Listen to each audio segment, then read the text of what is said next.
Hello, my name is Nayden and Taylor, writer, director, producer, and also a musician in Vancouver. I am of Cree descent, and this is Late Night with Savages. Thank you, Nayden Pelisseri. You're in the house. How does it feel to be Savage? I like to consider it as just part of who I am. Just a part of it. It's in your blood and it goes without saying, right? Definitely, if we're going from an indigenous standpoint, I would think so, yes. Yeah. But if we're going just as a primal ape descendant or whatever, or the thing that crawled out of the muck, then yeah, I get that too. Okay, so do you think it's appropriate for us to call ourselves savages? I think Between you and me? I think it's a beautiful time to change meanings of words. Evidently, there's a lot of that occurring. Yeah. And I believe this is a huge moment in the Homo sapien evolution to go beyond where we currently are. Yeah. I think. That's just me, though. Well, we've seen the C word mean everything from the C word to Jesus himself, right? And even Krusty Clark has become the new C word. So why not savage? Right? Does that make any sense? If it makes you happy, okay. Yeah. Then go right ahead. Yeah, go for it, right? Be all savage if you want. Yeah. Do you think we should be calling it the S word? Honestly, I think acronyms are really annoying.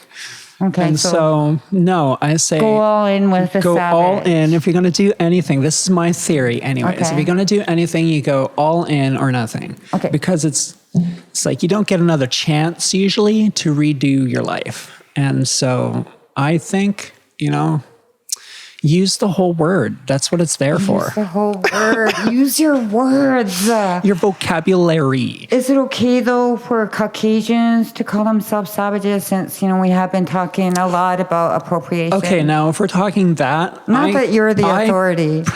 I look at it this way. To the European descendant in their language of English, savage is the concept of being an animal. And so there's a big thing, a push about civility, right? And so to call somebody a savage was not to be civil. And so, we wouldn't be calling the queen savage. Oh, she's totally savage. Oh. She's like one of the most savage people on the planet. All right, then. We heard it from Nayden. It's okay for the queen to use the word savage in the first person. Oh, hell yeah. If she's referring to how savage she is as a existing being on this planet, she's one of the worst. Okay. Okay, so... All right, good. Now that we have that out of the way, Nayden. That's just a thought. I'm putting it out there. So you like to act. You love to sing. I know you're a mad poet, What else have you been doing this year? I mean, it's only just begun, but what have you been doing year 2020? 2021. Yeah, it's 2021 now. 2020 was interesting nonetheless. But I've been really fortunate that I just kept going, right? I just kept going forward. I did stall out when the pandemic first started.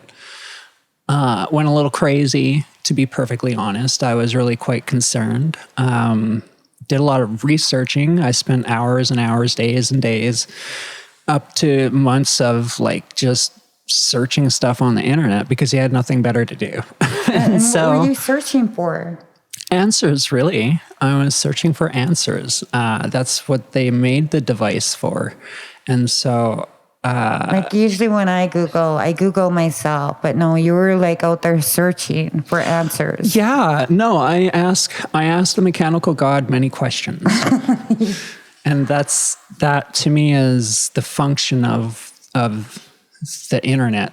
Yeah. And I don't put as much emphasis, I think, in living in an online world. I see the here and now, and I see the ideas of people. Yeah. That's what I look at the internet as. And it's like, okay, some of it's cool, but I want to talk to that real person rather than through a machine. Yeah. And because everybody puts on a different character. And you don't get who they really are because the camera changes. Literally living in a box. Yeah, well, yeah, our government has done very, very well at doing that. They have. So, I mean, in your opinion. Yeah, well, I mean, it's not. It is my opinion. Yes, that's very true. Mm-hmm. And it comes out of the knowledge that I gathered from my researching. I like reading books. I like studying like political stuff. I have an interest in the Homo sapien creature and its evolution. And so for me, this is a really important time for all of us to take a chance to change things, to escape from our past in a lot of ways, because we're doing a very European living style that comes from Europe right now, and they call it Canadian, and in the States they call it American, but it's derived out of that creature in out of Europe. And so there's a mindset there that has come over here and has put itself on top of everybody, saying that it is better than everybody else. And so a lot of our governance is actually coming from that ideology that is cancerous and dangerous and harmful to the planet and to the people. And so, I mean, we have a responsibility as people to stand up to people like that. That's what all of our greatest stories and heroes have always taught us. And right now, there's a lot of fear in speaking the truth. Well, Mechanical God Project, I feel, really speaks to some of the concerns that you have as an individual and others as Native people about the world and the mass destruction that's going on. The Mechanical God Project is one of my first greatest creations, I guess, through music to release the thoughts and stuff in my head. And I've always known about death since I was a baby because of my heart condition. I was born that way. My mom was this lovely 15-year-old Cree girl who became a woman by giving birth to me, who was more of a woman before then. I mean, surviving a lot of purposefully done colonial tactics of genocide, basically. And so, I mean, for me, it's just a way to express all of those thoughts is through the Mechanical God Project and now film for me. So I'm really excited about that. And so were you able to work through a lot of your, let's call it anger issues, through the Mechanical God Project? Because I feel like you've changed your tune a lot in so many ways since then. I think the biggest thing, thankfully for me, is that I nearly died a couple of times. And then it seriously turned me around to look at my life and realize, okay, who am I? What is this thing that I've become? And I looked back at it and I realized that a lot of my unhappiness was that I was never allowed to be myself. And then it dawned on me on many levels, right? Yeah. First, you were adopted or fostered out, so you weren't able to be really Indian as you are, right? And then continue on. Yeah, no, exactly that. Like, there's all of that story in my life, story, and so for me, what other ways were you not able to be yourself? Well, first, we know at a very young age our sexuality to an extent. We learn other patterns of habits and stuff like that. And I spent a very long time playing the character of a man to appease other men that were in my life who raised me, so to speak. And at the same time, pretending to be white. Well, and pretending that these new parents were your moms and your dads and your brothers and your sisters. Wow, that's a lot of pretending. Well, that's my point, right? It's like I realized with my self-destruction that I was never able to be myself. And so even through my art and my music, I was tired of having to repeat the same story.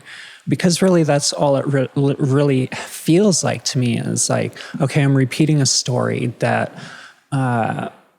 everybody knows. And this simple fact is I'm the only one who can change it.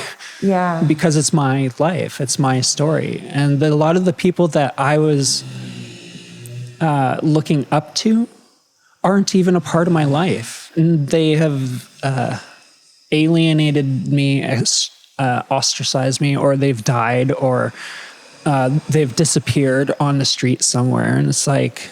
And so up to this point, you were pretending yourself, right? You weren't recognizing your femininity at all. When did the turning point come? When you started saying to yourself while you were listening to the Mechanical God Project, or seeing yourself performing on a stage or in a film or making your own films, that you were not being true to yourself even? I think that part of me is more of it was as close to being myself as possible. Yeah. That I thought I was allowed to be, right? Mm-hmm. There's expectation that comes from how you were raised, and then the people around you that you meet and that you gravitate to as you live. Yeah. And so for me,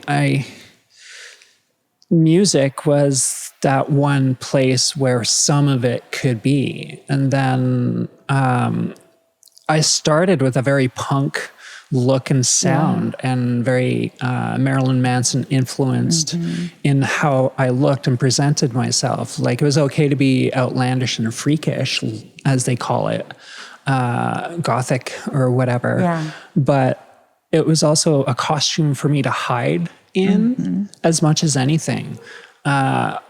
Because there was this war going on inside me for me.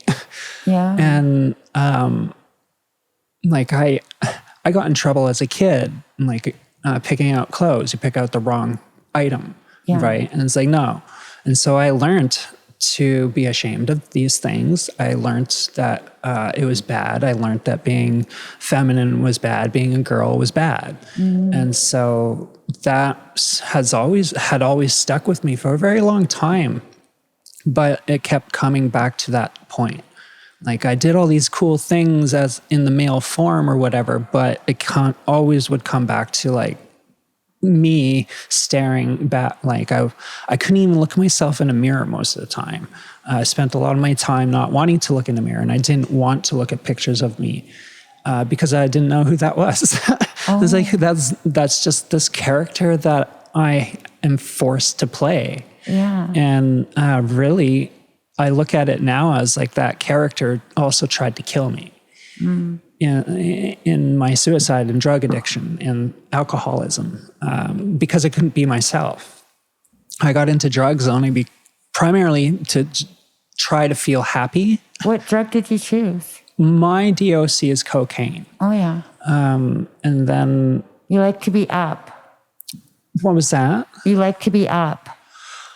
Well, yeah, I mean, for me, it was the people or was around, they didn't really give a shit about what you dressed like or whatever, because as long as you were partying and you had like the substances there, exactly. And that's what a lot of drug addiction really is okay, feeling not miserable, not, sad, not feeling angry, stimulated in some way, right? That's what it was for me, definitely. And then because you probably had a lot of depression, right? So you wanted to be more up. I got mad depression. Like not mad depression. Like I struggle with it. My doctor and nurses recently, counselors said that I had PTSD. And I was like, okay, I guess so. I never really thought of it that way. And then the more that I think about that as my life growing up as a kid, it's like, yeah, I do.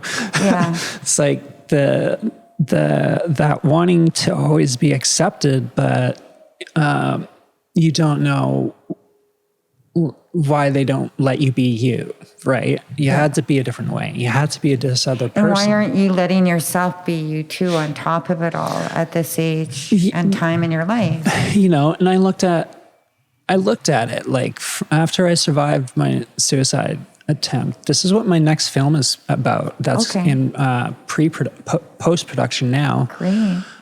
Talks about my drug addiction and my suicide attempt. And it was this battle for me, really, like to be myself, to be happy. And I had a weird experience over 2020 when I realized that I had never been happy before up until that moment, because I was struggling with like this feeling that I'd never really felt before. That was like, okay, all the world's coming crashing down and I'm actually quite happy. Right. And so that's so that was a big learning thing. And to be able to accept and kind of look back at it and be like, okay, I did all of that to survive. Yeah. Now I want to thrive. Like I very much resonate to that side, but I also know that it's not just that. I refer to myself as a shapeshifter more than anything, because those stories of us have existed throughout all of the different religions that I've read into. From the Quran to, yes, I read part of the Quran.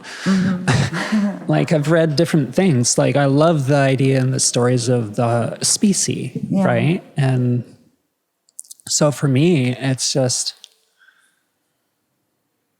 wanting to be more than just limited, right? Yeah. But understanding that not everything is for me to have to do or worry about. I can't carry other people's baggage. Do you want to live more now as you are than you did before? Because you mentioned you were attempting suicide on a couple of occasions. Well, the major endpoint was the thought of, if I can't be myself, what's the point of being alive? Yeah. Right? Okay. Yeah. If I'm constantly having to play a character and never be myself and never be happy, then there's no real reason for me to be alive. Yeah. And so that's what I dealt with for a very, very, very long time. And then finally, on a couple of drug overdoses, I also had the major suicide attempt, which the doctors almost didn't, they said that I lost too much blood and they weren't going to operate. And it's a strange thing to be on a gurney begging them to save you. Yeah. And so for me nowadays, what a turnaround. Yeah. Right? And it's because of those people, these strangers and stuff like that. Like those are the things that I've always wanted to share in positives about my experience. Yeah. But I was never feeling like myself to be able to do it. Yeah. There was all these other expectations, like I was saying, that I was trying to live up to. But now it's just like, I have this ability. I'm a good people person for the most part. I like people. I do like interacting with people. But at the same time, I spent a long time in solitude, because a big thing about this whole pandemic is that the amount of people who were not used to being in solitude. Yeah, and isolation. Yeah, quarantined. By themselves, alone. Exactly. The big A word. And so for me, it was like a realization. It's like, I can help people get through this, and by showing to them that you can still live your life. And that's what helped me get through my little breakdown at the beginning of the pandemic. And I was like, girl, just go out and do stuff. Yeah. You know? Keep on keeping on, right? Yeah. And then like the thing with the school occurred, and it was like, oh, they're reopening certain things and it's going to work that way. And I was like, fine, you know, I get to do what I love doing. Like I love the Indigenous digital film program at Capilano. Yeah.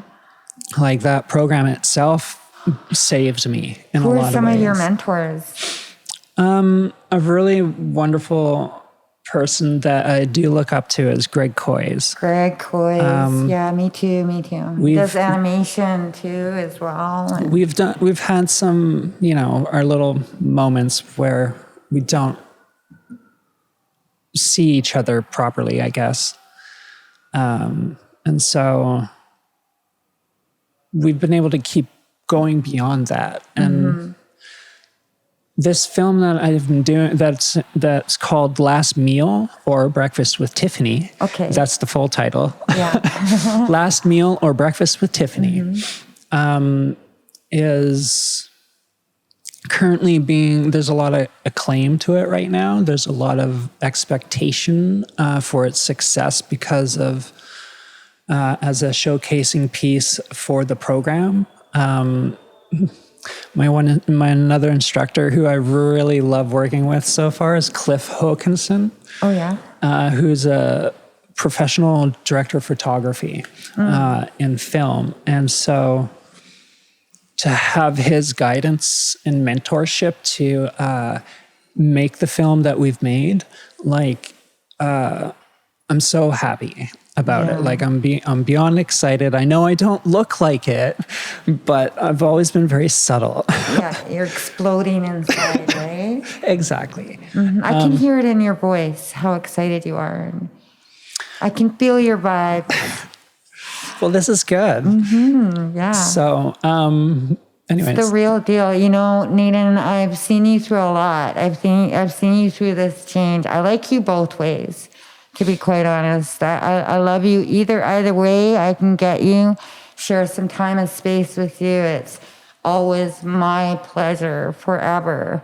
And I'm so glad I got to meet you and to work with you. And then I get to see some of your future productions. It seems like you're leaning more towards filmmaking now than towards the Mechanical God Project. Is that true or false? At the moment, yes, that's true. I would say that's accurate. Great. But it's not that my music has disappeared. No. I find that, as you pointed out earlier,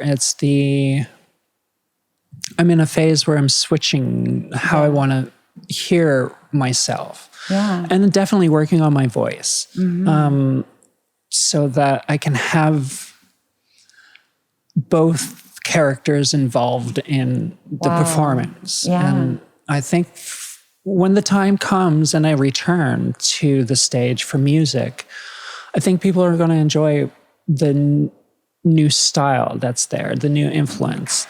And I can also say, like, lately I'm just like, I think I'm out of words in a lot of ways, in that the different ways that I put words into order to make a sentence.